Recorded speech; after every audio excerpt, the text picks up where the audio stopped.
Good day, students. Welcome to Mathgotserved.com. In this clip, we're going to be taking a look at how to factor quadratic expressions. All right. So the question is, which expression is equivalent to the quadratic trinomial x squared plus 5x minus 6? So we have four factored polynomial expressions here, and one of them is equivalent to this upon expansion. Or if we factor this given quadratic trinomial, we're going to get one of these options here. We're going to attack this problem in two different ways, okay? The first method that we're going to use, method 1, is the factorization method. All right, we're going to go ahead and factor the question and see which answer matches the factored state.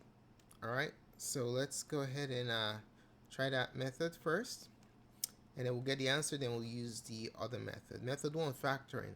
So we have this quadratic trinomial x squared plus 5x minus 6. All right, we need ABC. So let's put the coefficient here, the invisible coefficient, which is 1. So we have A is 1, B is 5, and C is -6.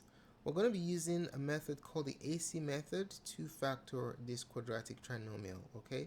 There are other methods that can be used. You can use the box method, the asterisk method, guess and check, but the AC method is pretty good, so we're going to use that.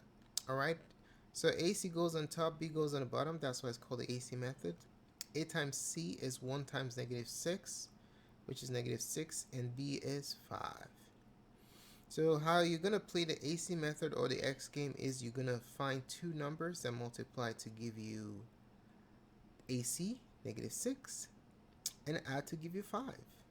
So let's take a look at the pair of integers that multiply to give us 6. Okay, so 1 times 6 is 6, and then 2 times 3 is 6, and then we have a complete loop. All right, because 4 doesn't go into 6.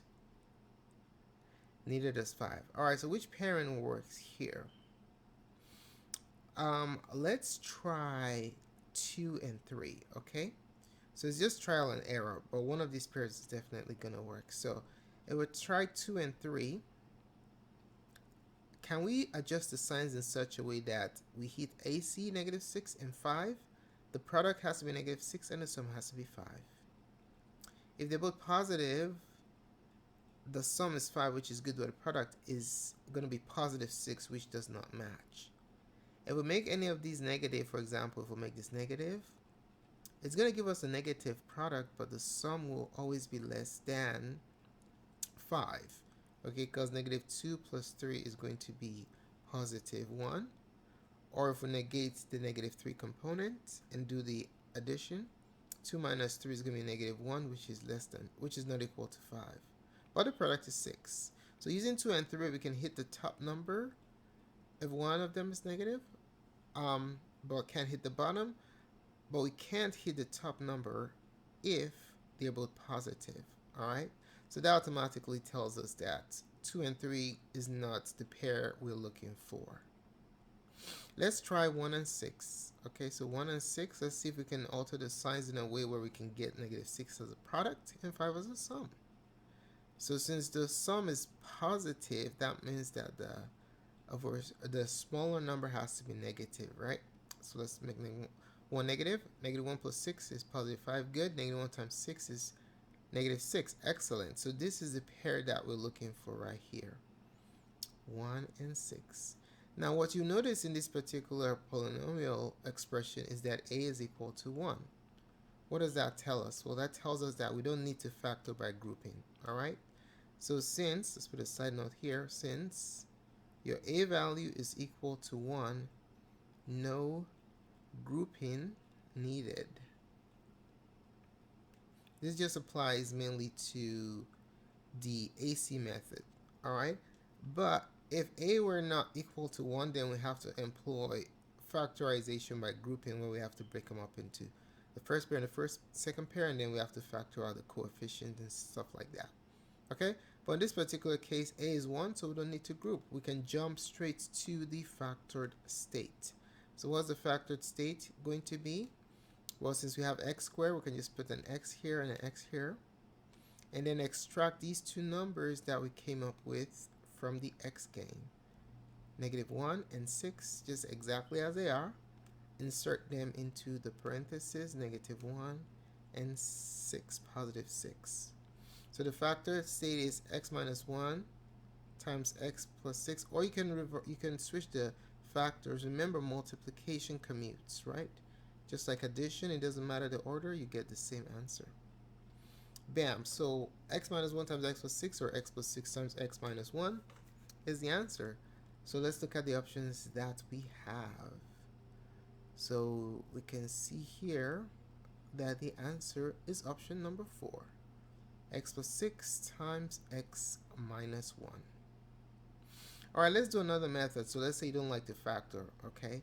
Since this is a multiple choice question, you can work your way from the questions to the answer. So method 2 is the expanded method. We're going to expand the answers and see which one results in the question.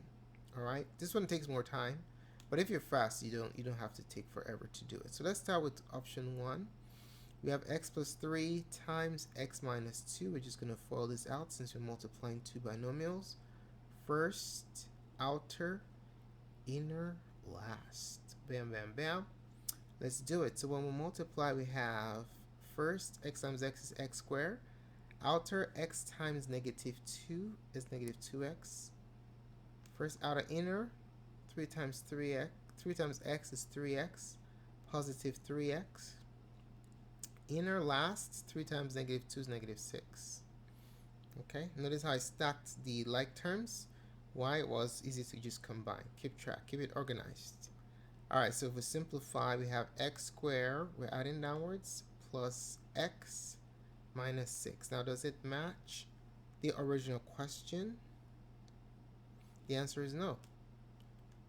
Only the first and last terms match. The middle term doesn't match, right? Okay, so let's go to option 2 and fold that out and see what happens. X plus 2 times x minus 3. The same procedure. First, x squared. First, outer. Alright, first outer. Outer is going to give us -3x. And then inner. First, outer, inner, and then last. Okay, so 2 times x is going to be +2x. And then last is going to be -6. So combine it downwards, and we're going to have x squared, and then combine these two, minus x, minus 6. Do we have a match? Nope. This doesn't match the original question, so option 2 is not an answer.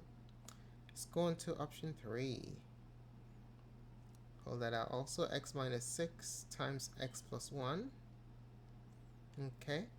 Same procedure, just FOIL it out. First, outer, inner, and then last, okay? When we do the multiplication, please watch out for the minus sign. X times x is x squared. First, outer, x times +1 is +x. Inner, -6 times x is -6x. Last, -6 times 1 is -6. Bam. Combining downwards, we are going to get x squared, which is a match, minus 5x. Oh dear, that's not a match. -6. I was so close.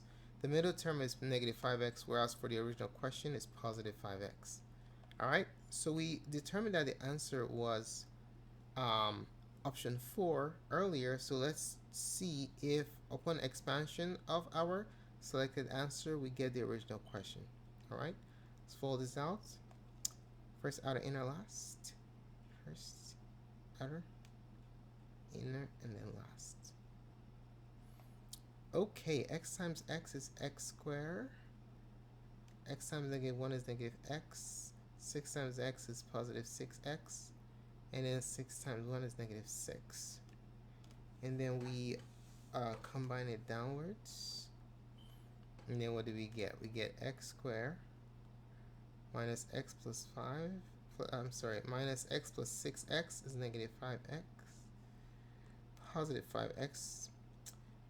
subtract and keep the sign of the bigger, right? So minus x plus 6x is positive 5x minus 6. Compare with what we have here. Oh, ladies and gentlemen, we have a perfect match. Answer is option number 4. So we know for certainty that x plus 6 times x minus 1 is equivalent to x squared plus 5x minus 6. Thanks for taking the time to watch this presentation. Don't forget to help support our channel. Tons of support resources can be found at Mathgotserved.com. Do check it out. Thanks again for watching, and we will see you in the next video. Goodbye.